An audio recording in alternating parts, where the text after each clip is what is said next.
What's happening, tennis fans? It's Nate with Play Your Court. Today, I'm gonna show you just a little trick that's gonna help you when you're trying to implement a new change in a stroke. So whatever it may be, on this specific instance, it's the serve, but what we wanna do is we wanna departmentalize different aspects of what we're working on.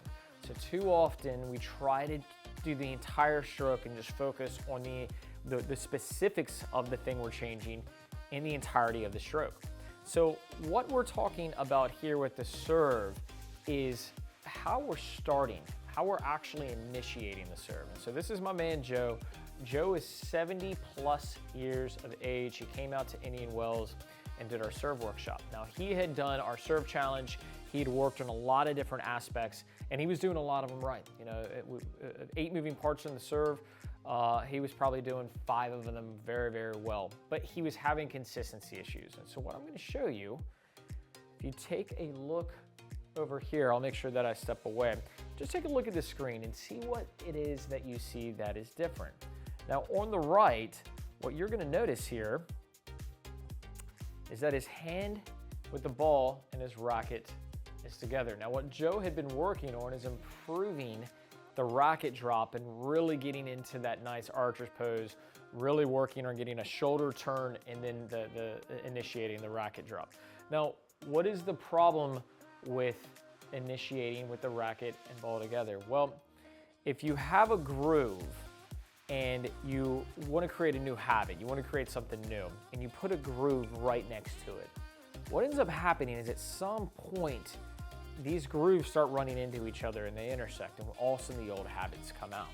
And what we want to do is separate the grooves. We want them to be as far apart as we possibly can, hence the abbreviated position as opposed to the ball and racket together. All right, and by separating the ball and racket, the groove is so far apart, the old habits can't necessarily bleed back in.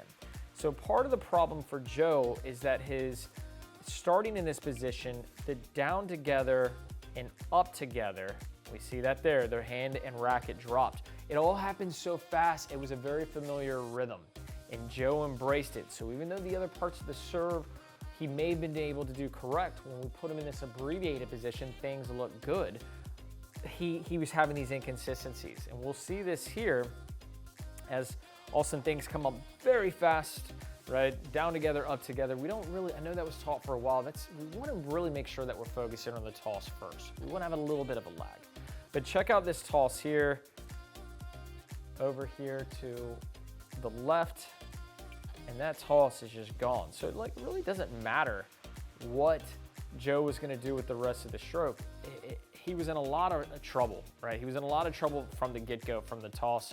And then we see here the low elbow, and the racket face open as well.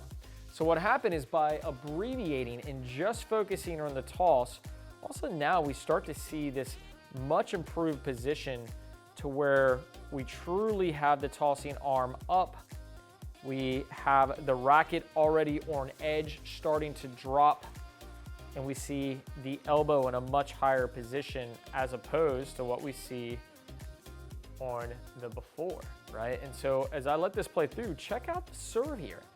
Joe's able to fire the elbow. This is, like I said, over 70 years of age, and look at this racket drop, right? I know teenagers that would kill for that racket drop. Like, sure, could things be tweaked? Could it be improved even more? Yes, but this was after, like I said, he did our serve challenge, but this was after just an hour or two in court. We're out at Indian Wells for our World Team event, and you can see the massive improvement over here to the left. In fact, I'm going to remove this one to the right and just let this play here for a minute, and something special happens in just a moment. All right, so big slider out wide. Love Joe's speed, just methodical, working through it. Another big serve to the tee, and he's hitting these, I don't know, 70 to 80 miles per hour. And he's starting nice and abbreviated. So this is what I want to point out. By separating the ball and the racket from the jump, there's a moment here where now Joe realizes this toss is starting to list too far away. he has that moment of clarity because the toss is leading the rest of the stroke instead of being down together and up together. So he's able to catch the ball and start again. All right, just show you a couple more here. Got to have a data size right. But my man Joe just started cranking serves, right? Almost getting to the back fence off one bounce. So couldn't be happier with this. And the big takeaway here is simplify. Missed one there, that's all right, we all miss. But when we're working to improve a particular element of the stroke, simplify. Break it down, departmentalize. Here we're just going through, you can hear I'm giving some instruction. But that's it, like take it, slow it down, because if you can't do it slow, you can't do it fast. And the way you start is going to influence the way that you win. So if you're working on just the racket drop, don't start with the racket and ball together, or you're gonna immediately go into your old position, right? You're gonna go into your old rhythm, and maybe that's like pulling the back foot early in a cross or whatever it be. Just focus on the hands. Hands first, and then put everything else together. So I hope this tip helps. I know we all work hard to make improvements. Hopefully on the serve, this will be one that'll help you make additional improvements and allow you to uncomplicate things. Guys, if you want to help me, hit that like button, hit subscribe, share it with a friend that could use it. And we have left you, as always, in the comment section, a link to check out the Play Your Court platform where you can meet players for practice or match play. We have instruction. You can be a Plus member and you can get this particular analysis for yourself. Once a month, I will send you analysis of the progressions you're making on your strokes and tell you what you're doing right, what you're doing wrong. So that's another perk with the platform. Guys, thanks for watching. I'll see you soon.